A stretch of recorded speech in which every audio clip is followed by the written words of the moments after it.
Bien-aimés frères et sœurs, vous connaîtrez la vérité et la vérité vous affranchira. Ça, c'est pas moi qui le dis, c'est la Bible qui le dit. Mais moi, je vous dis mieux. Vous connaîtrez la vérité historique, notamment celle de vos ancêtres kémites, et vous aurez une vision globale de ce que c'est que la vraie souveraineté politique. J'ajoute, vous reviendrez à la spiritualité africaine ancestrale et vous comprendrez les enjeux de l'indépendance économique.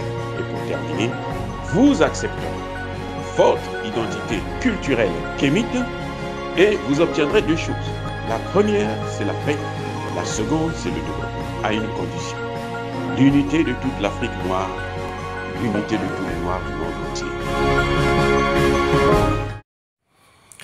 Otep à tous, bienvenue sur la chaîne des panafricanistes, par essence, par conviction et par excellence. Celle des citoyens kémites, par nécessité et obligation de combat. Nous sommes une chaîne qui n'est guidée que par nos ancêtres et rien que par les ancêtres qui appartiennent à l'égrégore du monde noir. Par conséquent, nous ne croyons en aucun Dieu venu de l'étranger. Toutefois, cette vidéo n'est aucunement destinée à inciter à la haine ou à la violence, car nous menons un combat qui est d'abord et avant tout spirituel, intellectuel et démocratique. Ensuite, il est politique, géopolitique et géostratégique. Contre l'impérialisme, le colonialisme, le néocolonialisme et l'endocolonial, qui sont tous qualifiés de crimes contre l'humanité. Nous menons ce combat sur la base du principe fondamental que nous avons hérité de nos ancêtres kémites, qui est celui de la Mahat, c'est-à-dire solidarité, vérité et justice. Vous êtes donc en droit de connaître la vérité, et nous avons l'obligation de vous dire la vérité, rien que la vérité, afin que justice soit rendue au continent africain. Et ça, c'est notre modeste contribution dans cette noble lutte en faveur de la souveraineté, la dignité, la solidarité et l'unité africaine. Ça, c'est ce que nous appelons le panafricanisme. Bien-aimés frères et sœurs, Emmanuel Macron vient encore de faire un tour de passe-passe. Il se donne 6 mois pour renforcer la présence militaire française en Afrique, pour réoccuper les territoires ou le territoire africain. 6 mois qui se donne. Il se dit, je veux être le pourvoyeur de la sécurité en Afrique. Il ne vous a pas dit qu'il est le pourvoyeur de l'insécurité en Afrique. Parce qu'aujourd'hui, il est démontré à travers un procès qu'il y a eu aux États-Unis, où la compagnie française Lafarge a été condamnée. Et elle a plaidé coupable parce qu'elle a financé le terrorisme en Syrie. Et c'est la même chose qui se passe en Libye, c'est la même chose qui se passe en Afrique, dans le Sahel et dans le golfe de Guinée. Tout ce que vous appelez terroriste, c'est l'œuvre de la France. Mais Emmanuel Macron n'a rien compris. Emmanuel Macron persiste et signe. Il croit que les Africains appartiennent à la France. L'Afrique, le continent africain appartient à la France. Il se trompe. Si Emmanuel Macron était sérieux, si Emmanuel Macron était lucide, si Emmanuel Macron avait la tête sur les épaules, ce qu'il aurait dû faire, c'était d'abord faire le bilan des accords de la coopération militaire qu'il y a eu entre la France et les pays africains pendant plus de 60 ans. Les fameux accords de défense, qui incluent aussi le franc CFA, qui datent depuis les années de l'indépendance, avant même les indépendances, disent quoi? Que c'est la France qui doit assurer la sécurité des pays africains, non? Dites-moi un seul pays africain que vous connaissez, francophone, qui est en sécurité, où il y a la paix, il y a la démocratie, il y a le développement. Citez-moi un seul. Jusqu'à maintenant. Citez-moi un seul. Donc pendant plus de 60 ans, que faisait la France en Afrique? Donc quand Emmanuel Macron se dit, nous allons revoir nos relations avec l'Afrique, je me donne 6 mois pour rétablir, réoccuper l'Afrique. Mais il se moque de qui?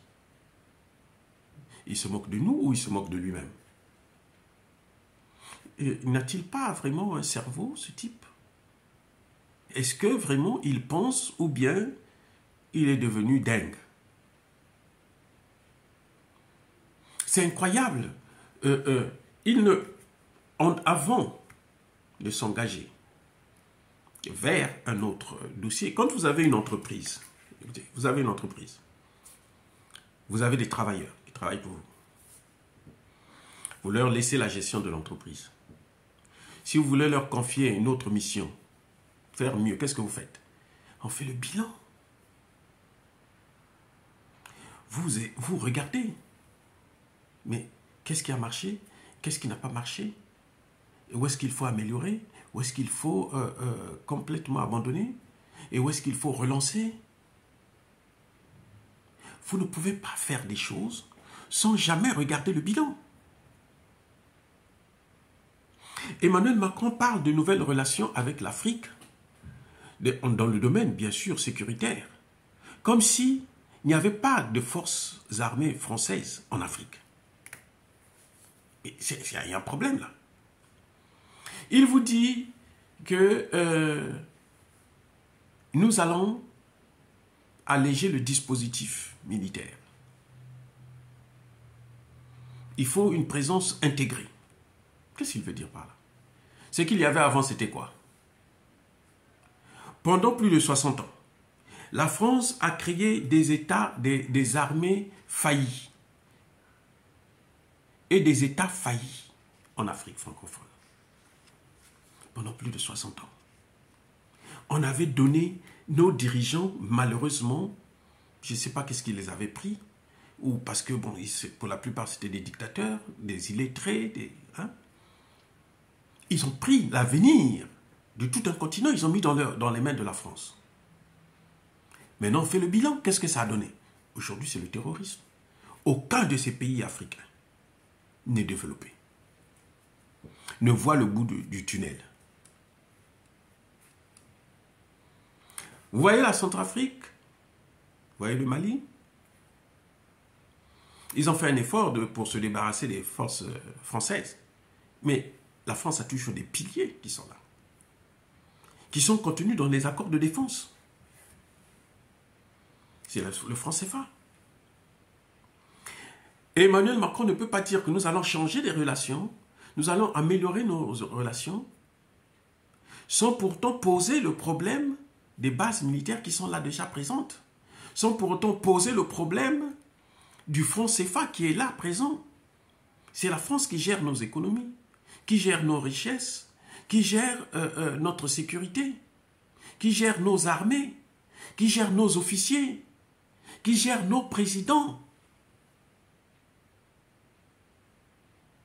Et quand Emmanuel Macron parle, il s'adresse à qui? Il s'adresse aux Français. Il dit ce qu'il va faire de l'Afrique comme si l'Afrique faisait partie, l'Afrique était les territoires d'outre-mer de la France. C'est comme si l'Afrique c'était une région de la France. Il dit ce qu'il va faire en Afrique sans avoir consulté un seul chef d'État africain. Et il vous dit que dans 6 mois, tout sera fait. Dans 6 mois, je peux réoccuper l'Afrique avec l'accord des Africains. Mais vous vous rendez compte à quel point ce type, je crois que, je ne sais pas, est-ce que ce n'est pas la folie? Parce que l'esprit paternaliste qu'ils ont, ils se disent que les Africains sont prêts à tout accepter, à tout faire pour eux. Ils peuvent même mourir pour eux. Voilà. Parce que quand vous avez quelque chose à faire, même avec votre femme, si vous avez un projet, vous voulez acheter une maison, vous voulez acheter une voiture, vous vous asseyez d'abord avec votre femme pour dire, bon, ben, écoutez, ma chérie, voici ce qui se passe, nous avons besoin d'un peu d'argent pour acheter une voiture parce qu'on ne peut pas continuer à aller faire des courses en bus ou à pied, c'est trop dur, c'est difficile, avec les enfants qui sont petits, qui sont ceci, qui sont cela. C'est comme ça, vous vous asseyez. Vous avez acheté une maison avec votre femme. Vous trouvez que cette maison-là, elle est trop petite. Vous voulez acheter une autre maison. Mais vous parlez d'abord avec votre femme. Bon, ma chérie, regarde. Bon, maintenant, la famille a grandi, on a maintenant beaucoup d'enfants, on n'avait que deux chambres et puis salon. Maintenant, nous avons des filles, nous avons des garçons. Il faut une chambre pour les filles, il faut une chambre pour les garçons. Nous n'avons que 2 chambres.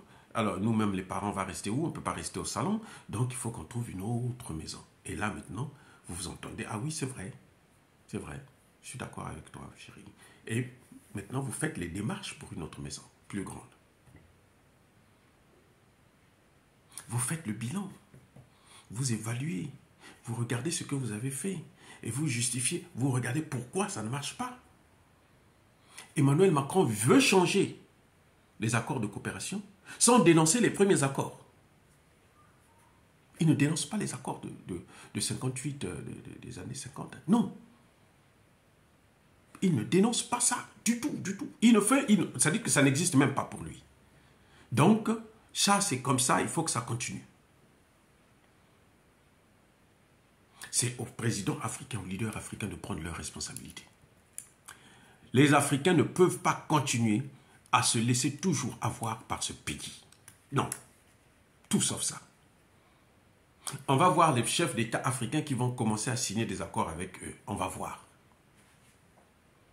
On va voir ce qui se passera. C'est vrai qu'ils ont placé des dictateurs.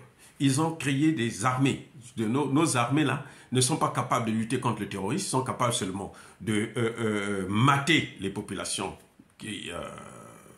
récalcitrantes, qui ne se donnent pas, qui n'acceptent pas leur politique. Mais on va voir. Si l'Afrique est toujours l'Afrique sous les pieds de la France, sous le joug de la France, on va voir.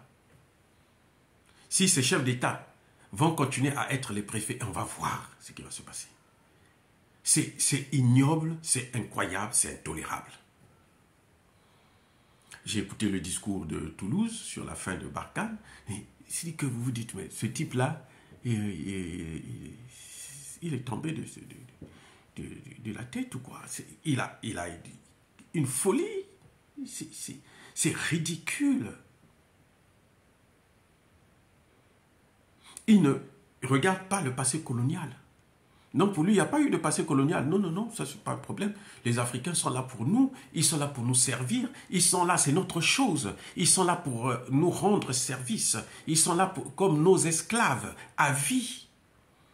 Ça s'est passé à un moment donné de notre histoire, que nous n'avons pas oublié, même si eux n'ont jamais reconnu cela. Ils n'ont jamais reconnu les faits. Parce qu'ils se disent que la colonisation, par exemple, ils disent que c'était une forme de civilisation. Ils sont venus nous civiliser. C'est comme si nous, on les avait appelés pour nous apprendre la civilisation. Et quelle civilisation? La civilisation est née en Afrique, en Égypte ancienne. Ce sont les Noirs qui ont créé la civilisation. Bref, on ne peut pas tolérer qu'au XXIe siècle, un pays comme la France puisse continuer à prendre les États africains, à coloniser les États africains, à nous prendre pour ses esclaves. Non.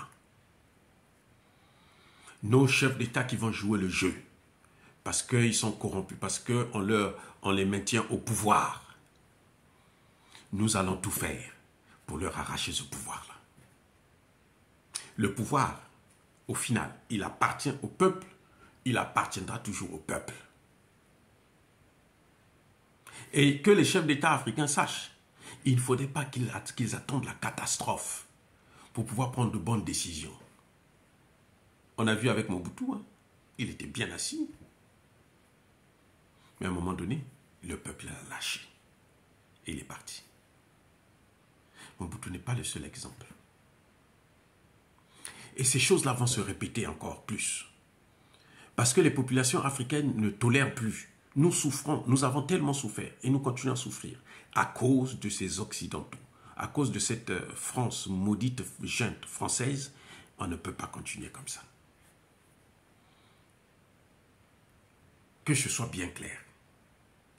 Que Emmanuel Macron prenne ces réformes de la coopération militaire avec l'Afrique, qu'il les garde et qu'il les foute là où il veut, qu'il les garde là-bas à l'Élysée.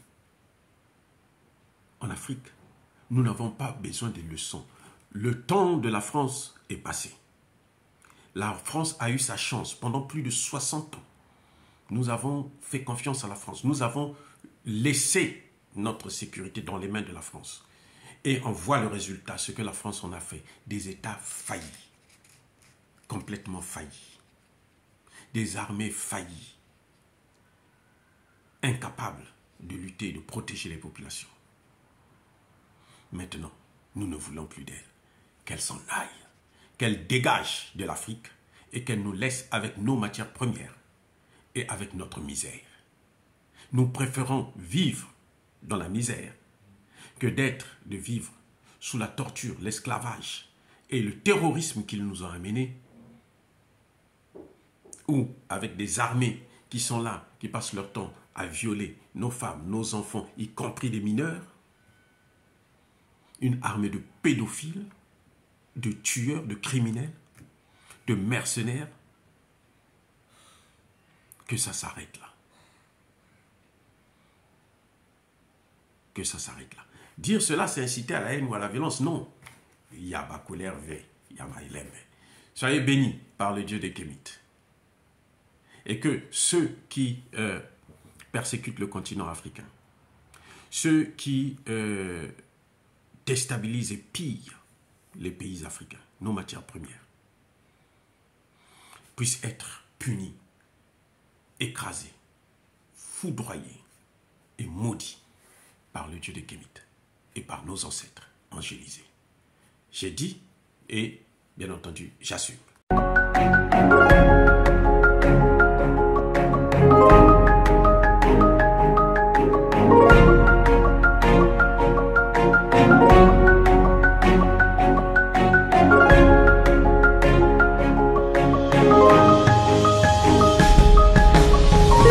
Eux, ils marchent par la foi et non par la vue.